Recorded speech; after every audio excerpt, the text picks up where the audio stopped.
আজকের গল্প অতি চালাকের গলায় দড়ি। বহু যুগ আগের কথা। সুন্দরবনের জঙ্গলে বাঁদরের একটা দল থাকত। সেই দলে থাকত চম্পক নামে এক বাঁদর। চম্পক স্বভাববশত ভীষণ শয়তান আর অহংকারী ছিল। দলের অন্যান্য বাঁদরদের সে খুব বিরক্ত করত। ওদের খাবার কেড়ে খেয়ে নিত আর সবার সাথে নিজের ইচ্ছে মতো ব্যবহার করত। এই সমস্ত অভ্যাসের জন্যই সেই দলের অন্যান্য বাঁদরগুলো খুব অসুবিধে ছিল। এখন তার সাহস এতটাই বেড়ে গেছিল যে জঙ্গলের অন্যান্য জন্তু জানোয়ারদের বিরক্ত করতে সে ঘাবড়াতো না। চম্পক পুকুরের দিকে যাওয়ার রাস্তায় একটা গর্ত খুঁড়ে রেখেছিল, যেটা সরু লাঠি আর পাতা দিয়ে ঢাকা ছিল, তাই কেউ বুঝতেই পারত না এর নিচে কি আছে। অন্যকে কষ্ট দিয়ে চম্পক খুব খুশি হতো। চম্পক চুপচাপ গাছের ওপর উঠে অপেক্ষা করত কোনো জানোয়ার জল খেতে আসবে আর এই গর্তে পড়ে যাবে। অন্যকে কষ্ট দিয়ে চম্পক খুব খুশি হতো। তার এই ব্যবহারের জন্য অন্যান্য বাঁদরগুলো তার সাথে মেশা ছেড়ে দিয়েছিল, কিন্তু তাতেও সে শোধরালো না। একদিন সেই রাস্তা দিয়ে একটা ছাগল যাচ্ছিল, আর যেই সে ওই গাছটার নিচে পৌঁছলো, ধরাম করে সেই গর্তে পড়ে গেল। হঠাৎ করে এভাবে পড়ে যাওয়ার জন্য তার চোট লাগলো, আর সে ব্যথায় চিৎকার করতে করতে গর্তের ভেতর থেকে উঠে আস্তে আস্তে বলল, হায় হায় হায় আমার পাটা, কে জানে কোন আহাম্মক এখানে গর্ত খুঁড়ে রেখেছে। কি দিনকাল পড়লো ভাই, কে জানে অন্যকে এভাবে কষ্ট দিয়ে এরা কি মজা পায়। হায় আমার পাটা গেল।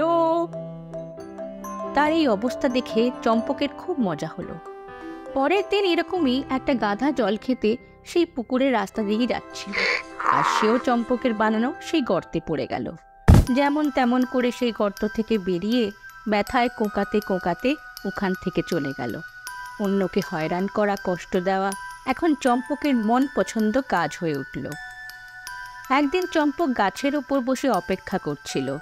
তক্ষুনি তার নজরে পড়ল দূর থেকে আসা সিংহের ওপর। সিংহকে দেখে চম্পক মনে মনে ভাবল, আজকে তো জঙ্গলের রাজা এদিকে আসছে, আজকে তো আরো মজা হবে। আর যেই সে সিংহটা গাছের তলা দিয়ে যাচ্ছিল, ধরাম করে সেও গর্তে পড়ে গেল। সিংহটা গর্তে পড়ে যেতেই চম্পক জোরে জোরে হাসতে লাগলো আর বলল, দেখো দেখো, আমি কেমন জঙ্গলের রাজাকে বোকা বানালাম। তখন রেগে আগুন সিংহটা চম্পককে দেখে বলল, বদমাইশ, তোর এত বড় আসপর্দা, তুই আমার উপর হাসছিস? যদি কোনো দিন তোকে হাতের নাগালে পাই, মেরেই ফেলবো। আচ্ছা, আমায় ধরতে গেলে তো গাছে চড়তে হবে।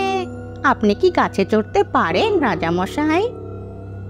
বাঁদরটা হাসতে হাসতে গাছের ডালে এদিক ওদিক লাফাতে লাগলো, আর সিংহটাকে আরো রাগানোর জন্য গাছের ফল ছুঁড়ে মারতে লাগলো। এরকম করতে গিয়ে সেই গাছের ডালটা ভেঙে গেল, আর সে ধরাম করে সোজা সেই গর্তে গিয়ে পড়ল। যেই সে পড়ল, রাগী সিংহটা ঝট করে ওকে ধরে ফেলল।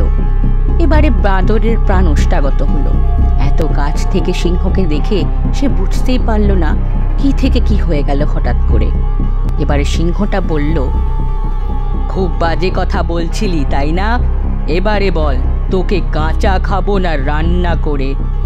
আরে ভাই, মায়ের দিব্যি, আমি ক্ষমা চাওয়ার জন্য নিজেই নিচে এসেছি, আমায় ক্ষমা করে দাও আর ছেড়ে দাও। আচ্ছা, এতক্ষণ তো খুব মজা করছিলি, আর আমার আগেও তুই অনেক জন্তু জানোয়ারকেই গর্তে ফেলে কষ্ট দিয়েছিস, তাই আজকে তোকে আমি এই গর্তেই পুঁতে দিয়ে তোকে সারা জীবনের জন্য ক্ষমা করে দেব। তারপর রেগে আগুন সিংহটা বাঁদরটার জীবনের লীলা সমাপ্ত করে দিল। এভাবেই বাঁদরটা নিজের কর্মের ফল পেল। এই জন্যই বলে, অতি চালাকের গলায় দড়ি। আজকের গল্প সিংহ এবং গোমাতা। অনেক দিন আগের কথা। এক খুব সুন্দর জঙ্গল ছিল, আর সেই জঙ্গলের গায়ে ছিল এক গ্রাম। সেই গ্রামে বৃন্দা নামে এক গরু তার বাছুর ডুগ্গুর সাথে থাকত।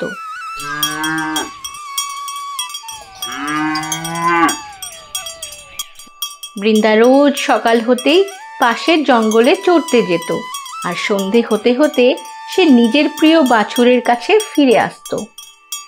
একদিন বৃন্দা তাজা তাজা ঘাস খেতে খেতে জঙ্গলের বেশ খানিকটা ভেতরে চলে যায়।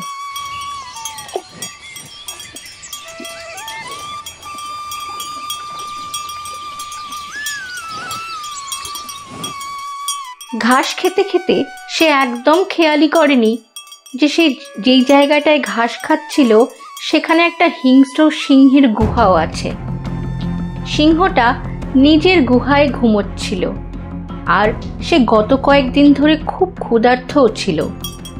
গরুর গলার ঘণ্টার আওয়াজে গুহায় ঘুমন্ত সেই সিংহের ঘুম ভেঙে গেল, আর সে মনে মনে ভাবল, কার এত সাহস যে আমার ঘুমে বাধা দেয়? তারপর সে আস্তে আস্তে গুহার বাইরে এলো, এবং গুহার বাইরে সে সেই গরুটাকে দেখতে পেয়ে ভীষণ খুশি হলো। মনে মনে ভাবল, ওহো, তো এই গরুটাকে খেয়ে তো আজকে ভীষণ মজা হবে। অনেক দিন তো হলো ভালো করে খাবার খাইনি, আজকে তো ভর পেট খাবো। এই ভেবে সে জোরে একটা হুঙ্কার দিল। সিংহের হুঙ্কার শুনে বৃন্দা ভীষণ ভয় পেল।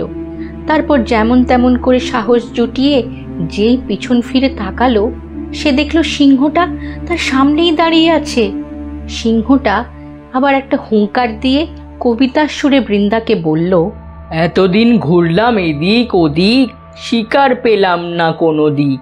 মনে হয় তোর ভাগ্যটাই খারাপ যে আমার কাছে নিজেই চলে এলি। সুন্দরী, করিস না কোনো চালাকি, কারণ এখন সাঙ্গ তোর ভবলীলা। কয়েকদিন ধরেই খিদের জ্বালায় জ্বলছি, তোকে দেখে পেলাম সেই সমস্যার সমাধান। সিংহটার কথা শুনে বৃন্দা ঘাবড়ে গেল, আর কাঁদতে কাঁদতে বলল, আমায় যেতে দাও, আমায় খেও না। আমার একটা ছোট বাচ্চা আছে যে এখন শুধুই আমার দুধ খায়, আর সে এখনো ঘাস খেতেও শেখেনি। বৃন্দার কথা শুনে সিংহটা হাসতে হাসতে বলল, তাই বলে কি আমি আমার হাতে আসা শিকারটা এমনি এমনি ছেড়ে দেব? আমি আজকে তোকে খেয়ে আমার এত দিনের খিদের জ্বালা মেটাবো। সিংহের এরকম কথা শুনে বৃন্দা তার সামনে কাঁদতে লাগলো, আর বিনতি করতে লাগলো এই বলে, আজকে আমায় যেতে দাও। আমি আজকে গিয়ে আমার বাছুরটাকে শেষবারের মতো দুধ খাওয়াবো, আর ওকে অনেক অনেক আদর করব। কাল সকাল হতেই তোমার কাছে আমি চলে আসব, তারপর তুমি আমায় খেয়ে নিজের খিদে মিটিয়ে নিও। সিংহটা বৃন্দার এই শর্ত মেনে নেয় আর ধমক দিয়ে বলে, কাল যদি তুই না আসিস তাহলে আমি তোর গ্রামে যাব, তারপর তোকে আর তোর ছেলেকে দুজনকেই খাবো। বৃন্দা সিংহটাকে নিজের কথা দিয়ে গ্রামে ফিরে আসে। সেখান থেকে সে সোজা নিজের বাছুরের কাছে গেল, বাছুরটাকে দুধ খাওয়ালো আর খুব আদর করলো। তারপর সে বাছুরটাকে সিংহের সাথে ঘটা ঘটনা জানালো, আর বলল, সোনা, এখন থেকে তোকে নিজের খেয়াল নিজেকেই রাখতে হবে। আমি কাল সকাল হতেই নিজের শর্ত অনুযায়ী সিংহের কাছে চলে যাব। আমি তো তোকে নিয়ে এই জঙ্গল থেকে অনেক দূর কোথাও পালিয়ে যেতেই পারি, আর সকাল অবধি তো আমরা অনেক দূরেও পৌঁছে যাব। কিন্তু আমার এই শিক্ষা সর্বদা মনে রাখবে যে সত্যের থেকে কোনো বড় ধর্ম নেই। বাছুরটা তার মায়ের এই কথাগুলো শুনে কাঁদতে শুরু করলো। পরের দিন সকাল হতেই বৃন্দা জঙ্গলের দিকে চলে গেল, আর সিংহের গুহার সামনে পৌঁছে ডাক দিয়ে বলল, আমার শর্ত অনুযায়ী আমি তোমার কাছে এসে গেছি, এবারে তুমি আমায় খেতে পারো। গরুর আওয়াজ শুনে সিংহটা গুহার বাইরে বেরিয়ে এলো, আর গরুটাকে নিজের কথা রাখতে দেখে খুব খুশি হলো। হঠাৎ একটা জোরে বিদ্যুৎ চমকালো। বৃন্দা ভীষণ ভয় পেয়ে চোখ বন্ধ করে নিল। আর যেই সে চোখ খুলল, সে দেখল সিংহটা নিজের রূপ বদলে এক দেবতার রূপে প্রকট হয়েছে। সে বৃন্দাকে বলল, বৃন্দা, আমি তোমায় পরীক্ষা নিচ্ছিলাম, তুমি নিজের কথা রেখেছ। আমি এতে খুবই খুশি। তুমি এবার নিজের বাছুরের কাছে ফিরে যেতে পারো। আর হ্যাঁ, আজ থেকে সবাই তোমায় গোমাতা বলে ডাকবে। তোমায় সর্বদা সবাই পুজো করবে। আর তুমি যার ঘরে থাকবে, আমিও সেখানে চিরকাল বাস করব। এই বলে ভগবান অন্তর্ধান হয়ে গেলেন।